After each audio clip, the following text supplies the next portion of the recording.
All right, we're going to continue talking about the street harassment viral video. In the control room, we thought it was kind of unique that the men were defending the girl and the women on the panel were defending the men in the video. I don't know. What's your take, Danielle? You weren't in that segment. I'm usually a big feminist, but I think that she kind of took it a little bit overboard. I like her sentiment, but I think her body language was strange. You could kind of tell something was going on. And then the hidden camera, how do you hide that? When I'm walking through New York streets, I'm not smiling. I'm like, not you're smiling determined either. to get to your place you're going, and you know what, I had like a visceral reaction to this because it's happened, you know, to all of us women, and I understand that the example that they were showing us, it didn't seem like harassment. But when it does happen over and over and over again, I think that the question should be asked is, why do men feel entitled to, you know, constantly catcall? And I'm not saying that there is the guys out there that are very sincere, and women that are like, oh, hope you have a good day, and, you know, you look beautiful. And I think that we can tell when that's sincere, at least I can, and I love that. I reciprocate that back. Hope you have a good day too. But I feel like in this example, her whole point was just showing just how often it happens to women as opposed to men. I mean, we're not going around saying like, hey, Poppy, you know, so it is a man-woman thing. Yeah, but also, you know how many times on Loveline or just even in my personal life, girls will say, I just wish guys would talk to me.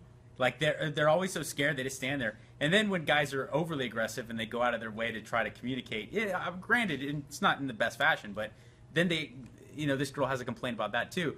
I feel like, you know, she's trying to make mountains out of molehills here. Like, do you do that? No, I don't. But I also don't. Because it's weird, you know, like it that. Is weird, when but a normal guy doesn't do that. It is weird, and I don't think that most of those guys are probably very successful with ladies. But I do think that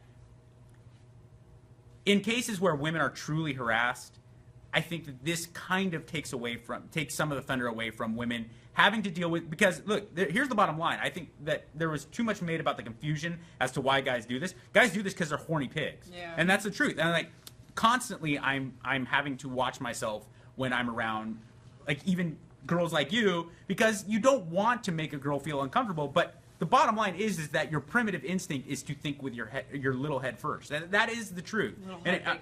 And it's, I mean, guys are we're just horny visual pigs. Yeah. And but something in your brain is saying, don't catcall a woman. So the guy who does catcall the woman, like. And what about the guy that followed her for 5 minutes? That's harassment. Okay. You're stalking her for 5 minutes. So I understand, but at the same time, like, what if she did this? Listen. She's making this big deal about, I walked in New York City, I got 100 catcalls. Do this in Rome. Do this in Athens. Yeah. She'll be dry humped while she walks down. She'd do a 5-minute video. She'd get her leg. Rome is like a construction site. Yeah, I'll be editing that out. Oh, come on. This is for the internet. Okay, let me retake. Do this in Rome. She can do a 5-minute video. She'll have guys dry humping her leg like puppy dogs, because, you know, she could say culturally it's a cultural thing, and these guys, they just don't know what they're talking about. But culturally, around the world, there's way more aggressive men, and it's way more tolerated and accepted. So, I don't know. It's like the burden of being an attractive woman, it kind of wears a little thin on most people, you know? All right. Well, other than maybe the 5 minutes when the guy was following her, do you think that was a little creepy? Do you think she's just taking this a bit too far? Let us know below.